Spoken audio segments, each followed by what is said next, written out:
사사기 19장 29절입니다. 그 집에 이르러서는 칼을 가지고 자기 첩의 시체를 거두어 그 마디를 찍어 12덩이에 나누고 그것을 이스라엘 사방에 두루 보내매. 종교 지도자의 문제는 개인의 문제로 끝나지 않습니다. 작게는 공동체의 문제로, 크게는 민족의 문제로 번집니다.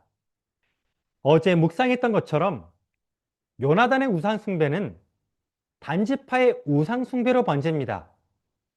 오늘 본문에 나오는 레위인도 똑같습니다. 그의 개인적인 문제는 민족 전체의 문제로 번집니다. 그는 도망간 아내를 찾아 베들레헴으로 갑니다. 성경에 보면 여자가 행음했다고 나오는데, 여기서 행음이란 다른 남자와 관계를 했거나 남편과의 신뢰관계를 깼거나 둘 중 하나를 저지르고 친정에 도망갔다는 뜻입니다. 첩의 아버지는 사위를 극진히 대접했습니다. 부부가 화해할 수 있도록 최선을 다한 겁니다. 그렇게 친정을 떠난 부부는 예루살렘에 도착했습니다. 이때 종이 말합니다. 여부스 사람의 서급에 들어가서 유숙합시다. 남자가 말합니다. 이방 사람의 성읍으로 들어갈 것이 아니니 기브아로 나아가리라. 첩을 두고 사는 것은 하나님의 뜻이 아닙니다. 그럼에도 레위인은 자신은 거룩한 사람이기 때문에 이방 사람들의 땅엔 들어갈 수 없다고 말합니다. 이것은 레위인의 이중적인 모습을 보여줍니다. 선택적인 거룩을 보여줍니다. 그렇게 레위인이 이방인들의 성읍을 피해 베냐민 지파의 성읍 기브아에 들어갑니다. 하지만 이것도 정상적인 곳은 아니었습니다.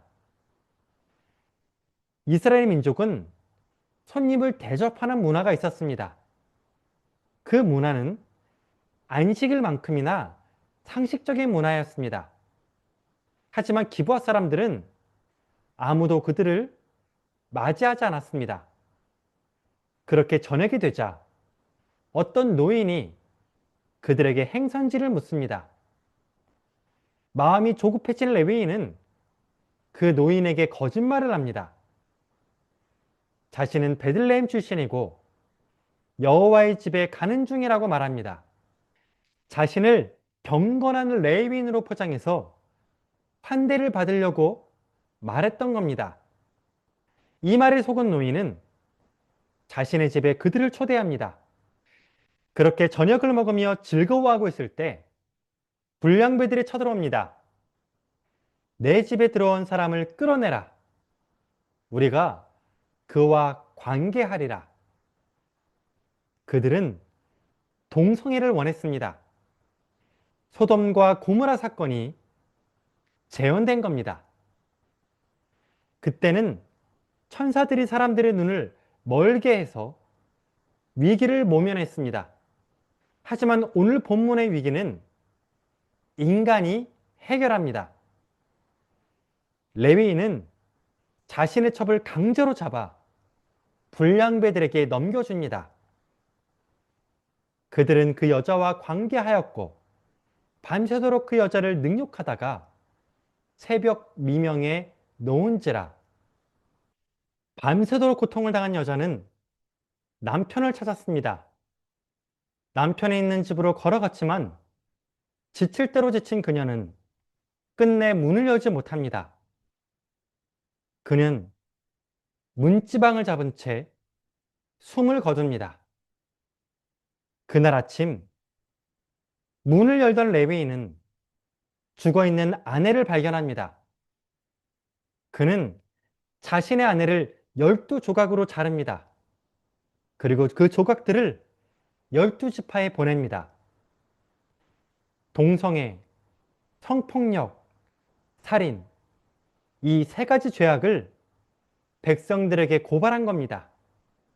하지만 그는 끝까지 자신의 잘못은 말하지 않았습니다. 레위인이 처벌둔 것, 노인에게 거짓말한 것, 아내를 보호하지 않았던 것, 이런 치부들은 드러내지 않고 다른 사람의 죄만 드러냅니다. 인간은 자신의 잘못은 보지 못합니다. 대신 다른 사람의 잘못은 기가 막히게 잡아냅니다.